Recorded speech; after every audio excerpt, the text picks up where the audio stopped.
Oke, nama saya Christian Julianto Budiman. Boleh di next. Saat ini saya menjabat sebagai anggota DPRD Kota Bandung di periode 2019 sampai 2024. Dan saat ini juga saya masih dipercaya sebagai Ketua Fraksi Gabungan, Fraksi PSI. Dan saat ini untuk komisi, saya berada di Komisi B yang membidangi tentang perekonomian dan juga keuangan daerah. Dan untuk badan, saya berada di Badan Musyawarah, yang tugasnya antara lain adalah untuk mengatur segala agenda kedewanan, agenda kerja kedewanan, dan juga segala sesuatu harus diputuskan dulu di Badan Musyawarah sebelum ke paripurna. Boleh di next.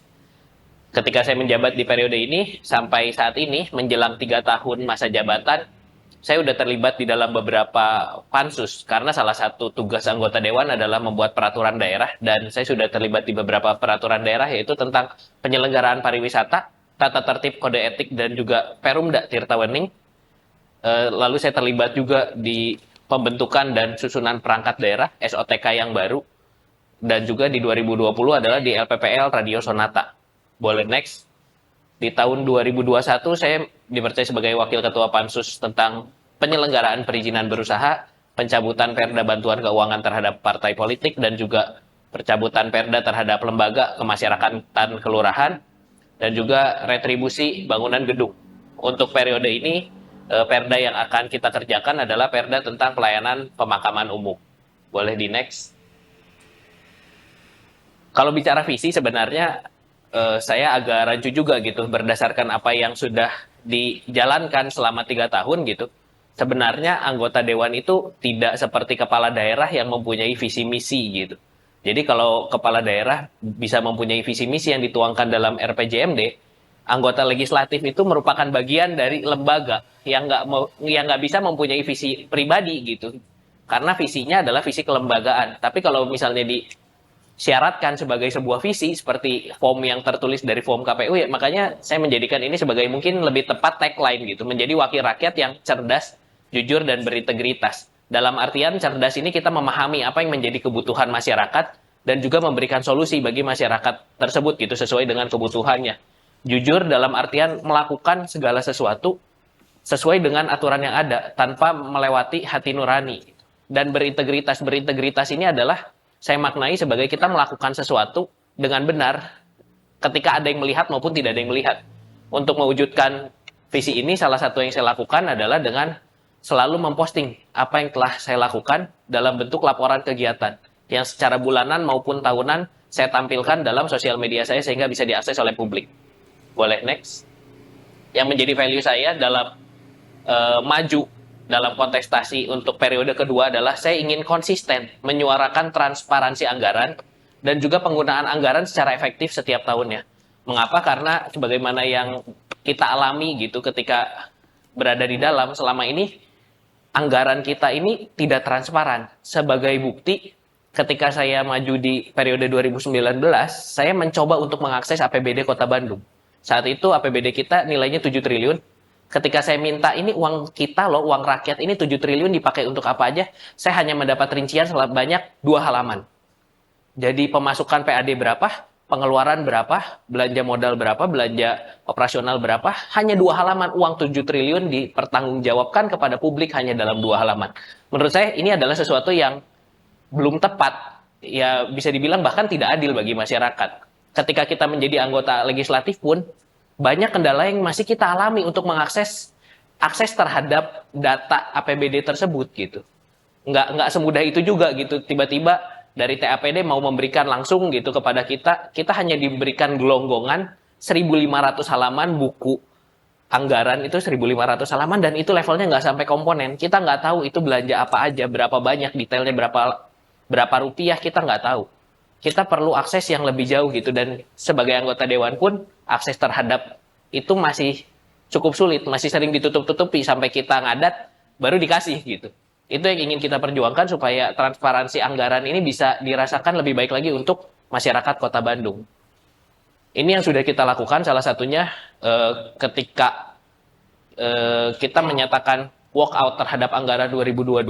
Ini adalah bentuk sikap kami yang terakhir ketika kami sudah berjuang melalui fraksi, di dalam rapat-rapat badan anggaran, di dalam badan musyawarah ketika kita sampaikan bahwa ada sesuatu yang belum tepat dalam anggaran ini, tetapi forum menyepakati bahwa ini sudah harus ditetapkan dan PSI saat itu menyatakan sikap untuk walk out sebagai tanda kekecewaan kami karena kami merasa anggaran ini belum tepat.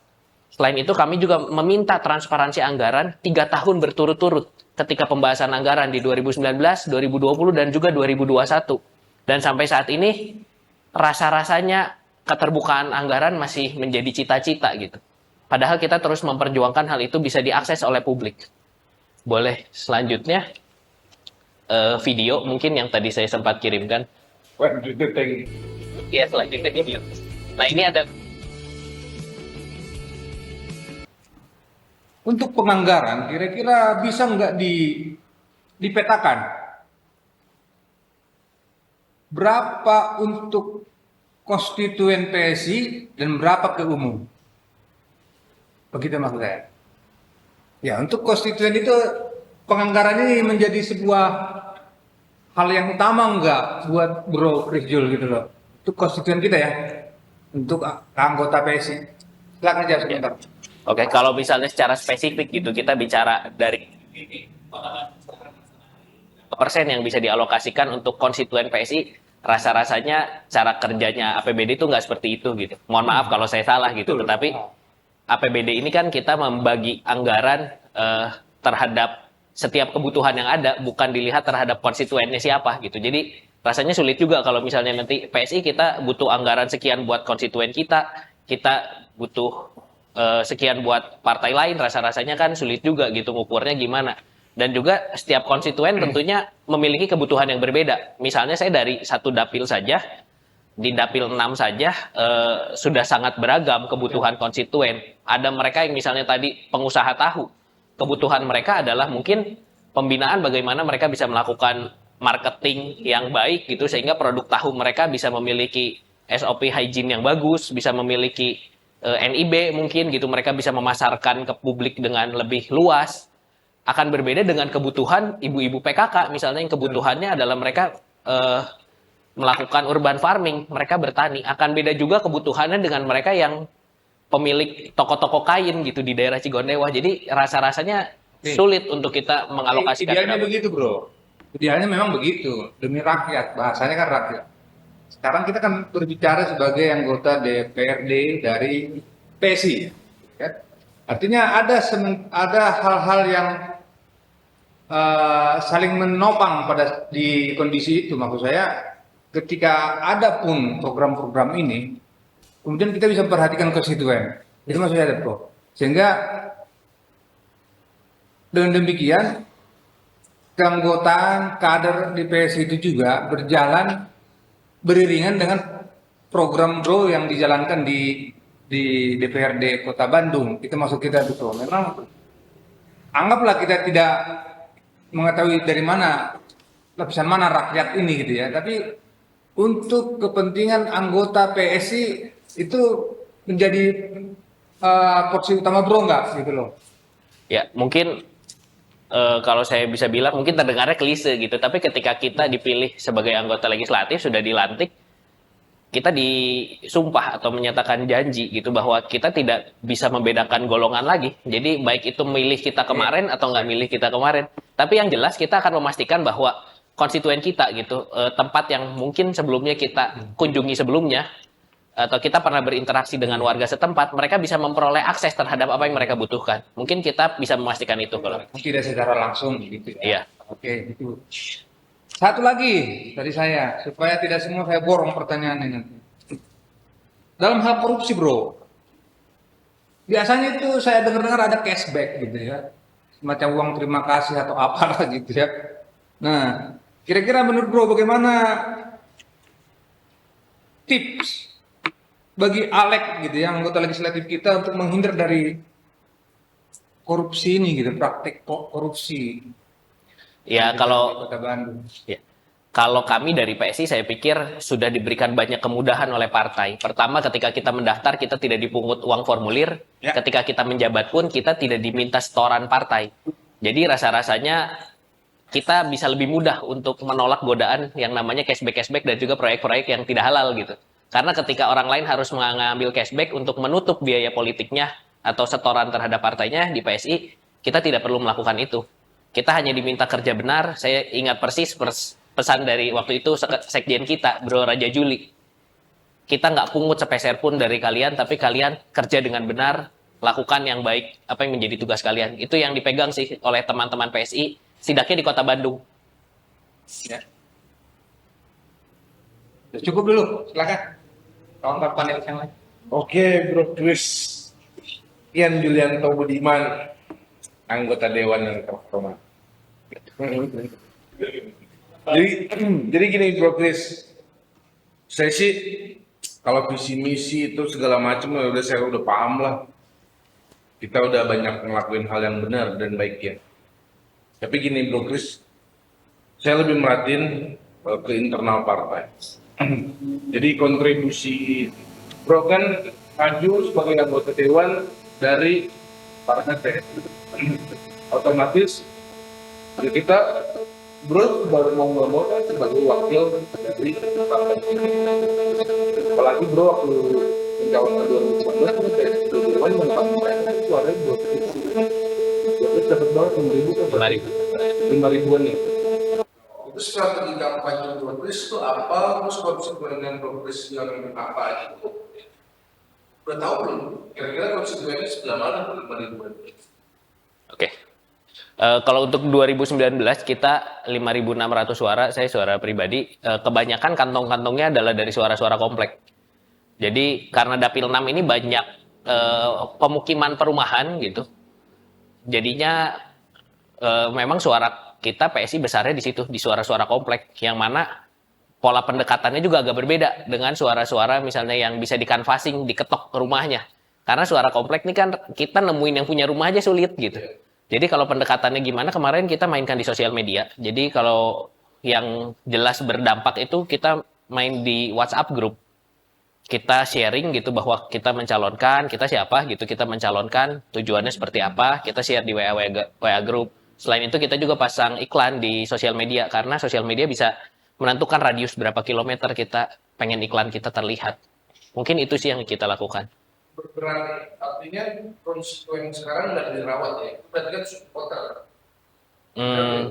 Kalau bilang nggak dirawat nggak juga sih, karena kita kan kenal juga maksudnya mereka siapa. Cuma kalau ditemui secara langsung begini atau diundang dalam kegiatan-kegiatan tertentu, mereka enggan untuk hadir. Tapi kita masih bisa jaga komunikasi dengan WhatsApp juga. Misalnya kita say hello, kita ngucapin selamat hari raya gitu untuk menjaga hubungan dengan mereka. Bagus, maksudnya kayak aspirasi mungkin mereka punya keluhan atau dibantu ya bantu itu. Satu lagi paling untuk struktur DPD sampai tingkat ranting nih Bro Chris ini jadi catatan besar, apalagi progres sekarang kan jadi waktu ketua. Jadi waktu ketua satu siapa dulu? Yang ditanya. Dulu di parah lagi. Jadi nanti progres kan punya dapil bidang ya? Dapil 5 ya? 5-6. Ya. Nah berarti syukur-syukur bisa semua dapil bantu juga. Ya kan? Itu bisa lah ya kira-kira diurus sampai dengan DPRD-nya ya? Kita usahakan. Jangan usahakan. Ya kita kerjakan. Kita kerjakan. Kalau kemarin kan untuk Dapil 6 sendiri, dapil pokoknya gitu, DPC sudah full. Tapi kalau DPRT memang masih menjadi PR, kita akui. Kita kalau bantu beresin dapil 6 sama dapil Minang tuh ya. Okay. Kalau itu udah selesai cukup bantu yang lain juga. Jadi biar, karena gini, saya tanya, jadi dewan enak nggak? Kalau bukan dari PSI lebih enak bro. Karena, paling enak dong. oh iya, Pengen jadi lagi dong. Enak. untuk melanjutkan yang belum selesai. Iya kan? Ya. Ya berarti kan harus kita punya strategi mesin politiknya kuat. Apalagi tadi Bro Chris bilang anggota dewan itu kan nggak menjadi penuntut kebijakan ya. Cuman anggaran-anggaran perancang lah anggaran. Apalagi kalau nanti kita udah punya kursi yang cukup kan bisa maju. Siapa tahu Bro Chris kan bisa jadi wali kota atau wali kota sekaligus ya kan. Nah itu harapan kita Bro. Apalagi Bro ini kan anggota dewan, salah satu anggota dewan kita yang jadi buat kita. Jadi karena Kota Bandung ini termasuk barometer se-Indonesia. ya kan? Nah, saya harap Progres bisa bantu mesin partai ini tolong dirapihin, diperbaiki biar Bro tetap bertahan di anggota dewan dan dapil-dapil yang masih kosong bisa ada, provinsi ada, DPR RI pun ada sampai kita bisa bawa wali kota maupun wakil wali kota yang boleh. Siap. Tinggal Bro, biasanya sekian aja. Siap, thank you bro. Oke, selamat malam Bro. Itu Malam bro. ini yang saya tanyakan mengenai anggota dewannya ya, terkait caleg ya kan. Ya, dari dapil 6 ya, Mas dapil 6 ini ada berapa kecamatan Bro? 5. Dari 5 kecamatan ini, kecamatan mana yang paling sedikit suara Bro di tahun belum berdiri? Kalau 2019 kemarin untuk suara pribadi nggak terlalu jomplang sih bro. Jadi rata-rata tuh di 1000, paling ada yang 1200, ada yang 1000 gitu. Jadi nggak terlalu jauh bedanya. Ya, dengan status sekarang menjadi anggota Kota Bandung dan sekarang, apakah Chris Jul masih yakin kita menang nih? Ya tentunya kalau yakin kita harus bergerak dengan optimisme. Masih yakin. Itu memang tidak mudah untuk bertahan yang sudah keras. Kalau dilihat dari rata-rata pencapaian suara kita setiap kecamatan rata-rata pastinya untuk kedepannya kita targetnya harus nambah lah. Ya, nambah. Jadi kami ingin dengar bagaimana target atau cara yang tadi dilakukan Bro Kecil sebagai bacalek dan sebagai anggota DPRD Kota Bandung untuk mempertahankan supaya tetap menjadi wakil DPRD Kota Bandung dan menjadi pemenang pada 2020 nanti. Oke. Kalau yang saya lakukan sih, saya pikir kalau kemarin kan di 2019 kita banyak main di sosial media. Saya juga melakukan canvassing, turun-turun ke lapangan langsung, bertemu dengan konstituen secara langsung juga iya. Tapi hasilnya apakah memuaskan atau tidak, saya pikir ada yang berhasil, tetapi tidak semua yang dikunjungi itu menjadi suara. Nah mungkin di 2024 yang akan saya lakukan adalah mencoba memperbaiki canvassing yang dilakukan gitu. Karena kalau berdasarkan survei yang dilakukan oleh media riset gitu, salah satu faktor yang besar pengaruhnya terhadap pemilih adalah bertemu langsung dengan calon yang dipilih. Ya, tapi mungkin ketika di 2019 dengan segala keterbatasan, dengan keterbatasan waktu, dengan keterbatasan biaya, dan juga keterbatasan pengetahuan, kita sulit gitu untuk melakukan canvassing secara efektif. Itu yang akan dicoba diperbaiki di 2024. Jadi Oke. Bro, ini untuk direkam ini tolong bantu dengan struktur ya. Siap. Sama Bro Yoyo harus koordinasi, Bro Mike juga, apalagi untuk ketua, kalau enggak saya ganti semuanya. Peace. Oke. Oke, terima kasih. Selamat malam.